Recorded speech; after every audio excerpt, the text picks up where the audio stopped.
A trained singer can shatter a wine glass with nothing but her voice. No tricks, no gimmicks. She holds a note, one specific note, and the glass vibrates, and the vibrations grow, and the glass explodes. A solid object destroyed by sound, by air pushing against it.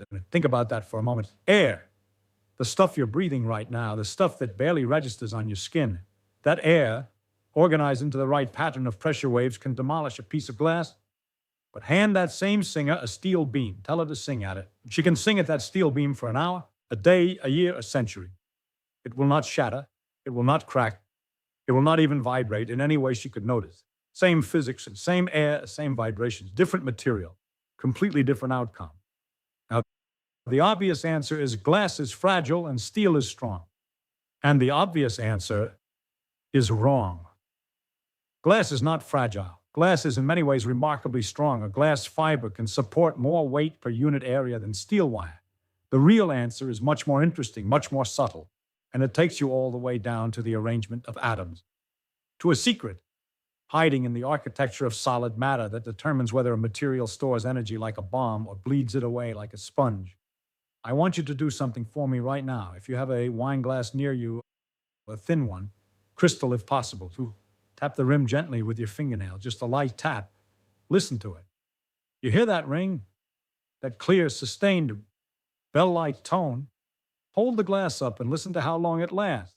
A good crystal glass will ring for 2, 3, 4 seconds, maybe longer. That long, singing decay is the sound of something specific. It's the sound of a material that refuses to let go of energy. When you tap the glass, you put a tiny amount of energy into it. The glass converted that energy into vibration, a specific pattern of vibration where the rim distorts, flexing in and out in an elliptical shape, dozens or hundreds of times per second, and that vibration persists because the glass gives very little of that energy back to the surrounding air with each cycle. It keeps most of it. Cycle after cycle, the glass holds on to its energy like a miser holds on to money, releasing only a tiny fraction each time the rim flexes. Now go tap a steel pot, a thick one, or a cast iron pan. Tap it with your fingernail in the same way. Thunk, dead. The sound dies almost immediately. Maybe it rings for a fraction of a second. The energy is gone. Absorbed, distributed, converted into heat. In the internal structure of the metal, the steel didn't hold the energy. It ate it. That's different. How long the ring lasts is essentially the entire story I'm going to tell you, because that difference is a number. Physicists call it the Q factor, the quality factor. And it is the key to understanding why resonance can be devastating to one material and irrelevant to another. For a good crystal wine glass, the Q factor has been measured in laboratory settings at values between roughly 1,800 and 4,200. That means the glass can oscillate nearly 2,000 times before losing most of its energy. 2,000 cycles of ringing, each one nearly as strong as the last. For a thick piece of steel, the Q factor depends on the geometry, but for a typical structural element, it's vastly lower. The energy bleeds out in tens or hundreds of cycles, not thousands. And that difference, that factor of 10 or more in the Q factor is the reason a singer can kill a glass and not a steel beam. But to understand why, I need to show you what resonance actually is, because most people have a vague sense that resonance means the right frequency. And that's true as far as it goes, but it doesn't go nearly far enough. Let me give you a thought experiment that I think makes resonance vivid. Imagine a child on a swing. You're standing behind the swing, and you want to get the child going as high as possible. You push. But when you push matters enormously. If you push at just the right moment, at the top of each backswing, right when the child is momentarily stopped and is about to reverse, your push adds energy to the system perfectly. Every push compounds the last one. The amplitude grows. Push after push, the child swings higher and higher. You're adding energy at the natural frequency of the swing, and the swing is storing that energy, converting each push into greater height, greater speed. But try pushing at the wrong moment. Push when the child is coming toward you. Push twice per swing cycle instead of once. Push at random time. What happens? Sometimes your push adds energy, sometimes it subtracts energy, sometimes it does nothing. The pushes fight each other. The amplitude stays small or fluctuates randomly. The energy doesn't accumulate. That's resonance. It's not magic. It's timing. It's delivering energy at the exact frequency the system naturally wants to vibrate, so that every new push arrives in phase with the motion that's already happening. Each push adds to the last, the energy accumulates, the amplitude grows and grows and grows. And the reason this is dangerous for a wine glass is that Q factor I told you about. The glass doesn't just receive the energy from the sound waves, it keeps it. Each vibration cycle, the glass loses maybe 1 part in 2,000 of its stored energy to internal friction and air resistance. So if you're pumping energy in at the resonant frequency, and the glass is losing almost none of it, the amplitude climbs steadily with every cycle. It's like filling a bathtub with the drain almost closed. The water level, the amplitude just keeps rising. Now here's the critical question. And what happens when the amplitude gets too large? What happens when the glass is vibrating so intensely that the rim is flexing by millimeters instead of micrometers?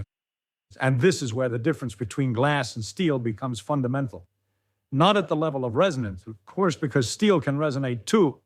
A tuning fork is made of steel, and it rings beautifully. The difference is in what happens at the breaking point, what happens when you push the material too far. Here's a second thought experiment that I think captures it cleanly. Imagine 2 buckets. Both are sitting under identical faucets that deliver water at the same rate. The water represents energy from the sound waves. Each bucket is being filled at the same speed. But the buckets are different. The first bucket has a tiny pinhole at the bottom. Almost nothing leaks out. This is the wine glass. High Q, minimal energy loss. The water level rises and rises. Eventually, the bucket overflows. That overflows the glass shattering. The second bucket has a large drain near the bottom. Water pours in, but it pours out almost as fast. The water level rises a bit, reaches an equilibrium, and then stays there. No matter how long you let the faucet run, the bucket never overflows it. This is the steel beam. Energy goes in, energy comes out. The system reaches a steady state at a manageable amplitude. Nothing breaks. The Q factor in this analogy is the size of the drain. High Q means a tiny drain. The system hoards energy. Low Q means a big drain. The system dissipates energy as fast as it arrives. But there's a deeper question lurking here, and this is the one I really want to answer. Why is the drain different? What, at the level of atoms, makes glass hold on to vibrational energy while steel lets it go? What is the mechanism? And the answer takes you all the way down to the architecture of matter itself, down to how atoms are arranged in a solid and what happens when you try to push them around. See, glass and steel are both solids. They're both hard. They both feel rigid when you touch them, but at the atomic level, they are organized in fundamentally different ways. And that organization determines everything. Steel is a crystalline solid. Its atoms are arranged in a precise, repeating, 3-dimensional pattern, a lattice. Row after row, layer after layer, each atom sitting at a specific position relative to its neighbors. The pattern repeats billions of times in every direction. It's orderly, structured, like tiles on a bathroom floor, extending in all directions. Glass is not like that. Glass is an amorphous solid. Its atoms are frozen in a disordered arrangement, something like a liquid that forgot to flow. There is no repeating pattern, no regular lattice, no long-range order. Each atom is bonded to its neighbors, but the overall arrangement is random, chaotic, a frozen snapshot of disorder. Now, this difference in atomic architecture has a specific, crucial consequence for how each material responds when you stress it, when you push atoms around. In steel, the crystalline lattice has a feature that glass completely lacks: dislocations. A dislocation is a defect in the crystal, a place where an extra half plane of atoms has been inserted, or a place where the lattice is slightly misaligned. And here's the key: dislocations can move. When you apply stress to a crystal, the dislocation can glide along a plane of atoms, like a wrinkle in a carpet that you push from one end to the other. The atoms don't all have to move at once. The wrinkle slides, and the material deforms a little bit. Then another dislocation moves, and it deforms a little more. This is what physicists and engineers call plastic deformation. The material bends, it changes shape permanently. It absorbs energy in the process. The motion of dislocations converts mechanical energy into heat. And critically, this deformation happens at the tip of any crack that tries to form. When a crack starts in steel, the intense stress at the crack tip activates dislocations in the surrounding crystal. They move, they redistribute the stress. They blunt the crack tip. The sharp crack becomes a rounded dent. The stress concentration is relieved. The crack stops growing. Steel bends instead of breaking, not because it's weak, but because its atomic structure is a built-in mechanism for absorbing punishment. The crystal lattice can flex, can rearrange, can flow at the microscopic level, and it converts destructive energy into harmless heat, one dislocation at a time. Now look at glass. Glass has no lattice, no dislocations, no planes of atoms that can slide past each other.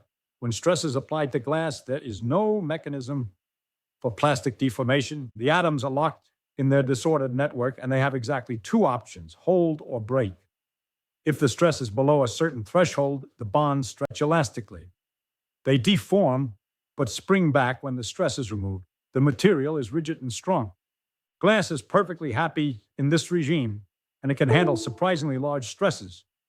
But if the stress exceeds the threshold, if the vibrational amplitude pushes the atoms too far, the bonds don't stretch, they snap.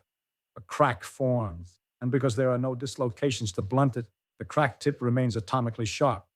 The stress at that sharp tip is enormous, far greater than the stress in the surrounding material, so the next bond ahead of the crack breaks too, and the next one, and the next one.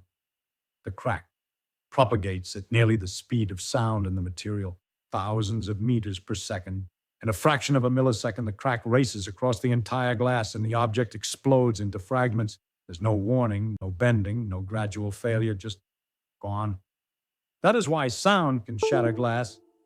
Not because glass is weak, not because glass resonates and steel doesn't. Glass shatters because it's brittle, because its amorphous atomic structure has no mechanism for absorbing energy gracefully. When resonance builds the vibration amplitude past the elastic limit, the glass has no fallback, no plan B, no dislocations to save it, and the energy that's been quietly accumulating cycle after cycle, thousands of cycles of stored elastic energy, releases all at once in catastrophic fracture. Steel, presented with the same situation, simply bends, the dislocations activate, the energy is absorbed, the amplitude plateaus, nothing dramatic happens. Now you're probably thinking, fine, but this means a steel tuning fork shouldn't ring either. If steel absorbs energy through dislocations, why does a tuning fork sustain a tone for so long? And that's a sharp objection. You're right to raise it. Here's the precision. A tuning fork rings because the amplitudes involved are tiny, microscopically tiny. At those small amplitudes, the stress never gets anywhere near the level needed to activate dislocation motion. The steel is vibrating entirely in its elastic regime. Bonds, stretching and compressing, but nothing sliding, nothing deforming permanently, nothing dissipating significant energy. In that regime, steel can have a high Q factor. Steel can ring beautifully. The difference emerges at large amplitudes. When you drive a tuning fork at low power, it rings for a long time, high Q, like glass. But if you could somehow pump enormous energy into that tuning fork, drive it at its resonant frequency with extreme intensity, the amplitudes would grow, the stresses would increase, and eventually you'd start activating dislocations. The steel would begin to deform plastically, and the Q factor would drop. Energy would be absorbed, the amplitude would plateau, the system would find an equilibrium. Glass doesn't have that safety valve. Glass is the same Q factor at small amplitudes and large amplitudes, right up until the moment it doesn't exist anymore. There's no transition from elastic to plastic. There's elastic, and then there's shattered on the floor. So the full picture is this. Resonance builds energy in both materials. Both materials can ring. Both materials have natural frequencies. But glass is a system with no relief valve. The energy accumulates until the material exceeds its elastic limit, and then failure is instantaneous and total. Steel is a system with a relief valve, one that opens automatically when the stress gets too high, converting dangerous vibrational energy into harmless heat through the motion of dislocation. Let me give you a real-world case that shows how dangerous this can be when the relief valve isn't there. On June 10th, 2000, the Millennium Bridge opened in London, a beautiful, modern, slender pedestrian bridge spanning the Thames. It was designed to be elegant, a thin, blade-like structure, a ribbon of steel and aluminum, and it was gorgeous. For about 2 days, when crowds walked across the bridge, something unexpected happened. The bridge began to sway side to side, not up and down, laterally. And the more it swayed, the more the pedestrians instinctively adjusted their gait to keep their balance on the moving surface. They started walking in sync, left foot, left foot, all together, like soldiers marching. And each synchronized footstep pushed the bridge at exactly the right moment to amplify the sway. The pedestrians were the singer, the bridge was the wine glass. The frequency of the crowd's synchronized steps matched the bridge's lateral resonant frequency, and energy piled up cycle after cycle. The bridge didn't shatter. It was steel, after all, and ductile. But it swayed so violently that people couldn't walk straight. Some felt seasick. It was dangerous, not because of material failure, but because of functional failure. The bridge couldn't serve its purpose. They closed it after 2 days, for nearly 2 years. The fix was elegant and reveals the physics perfectly. Engineers installed 37 fluid viscous dampers, essentially giant shock absorbers, and 52 tuned mass dampers beneath the deck. What the dampers do, they increase energy dissipation. They widen the drain in the bucket. They lower the Q factor. They make the bridge bleed energy faster than the pedestrians could pump it in. The bridge reopened in February 2002. The problem was gone. Same bridge, same resonant frequency, same pedestrians. But now the system had a mechanism for getting rid of energy. And the amplitude could never build to dangerous levels. That's the lesson. Resonance by itself is not the villain. The villain is the absence of damping. The villain is a system that stores energy relentlessly and has no way to release it except by braking. Now, let me tell you about the experiment itself, because the numbers are beautiful and I think you'll appreciate how precise this phenomenon is when researchers study wine glass shattering in the laboratory. And this has been done carefully with high-speed cameras and calibrated speakers. Here is what they find. A typical crystal wine glass resonates at a fundamental frequency somewhere between 400 and 700 hertz, depending on its size, shape, wall thickness, and whether there's any liquid inside. Adding liquid lowers the frequency. It adds mass to the vibrating system, which slows the oscillation. To shatter the glass with sound, you need to match that frequency with extraordinary precision. The window is typically plus or minus half a hertz. If the glass resonates at 550 hertz, you need to produce a tone between 549.5 and 550.5 hertz. Outside that window, the energy doesn't accumulate efficiently. The pushes fall out of phase, the amplitude plateaus at a manageable level. You're pushing the child on the swing at the wrong moment.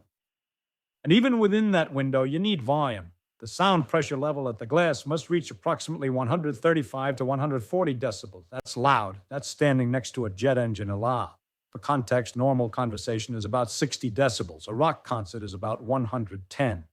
Every 10 decibels represents a 10-fold increase in acoustic power. 140 decibels is 10,000 times more powerful than a rock concert. A trained singer can produce enough volume at close range, especially with the help of the glass's own extraordinary Q factor, which amplifies the effect of even moderate sound input over many cycles. But it's not easy. It takes a powerful voice, precise pitch control, and a glass that cooperate.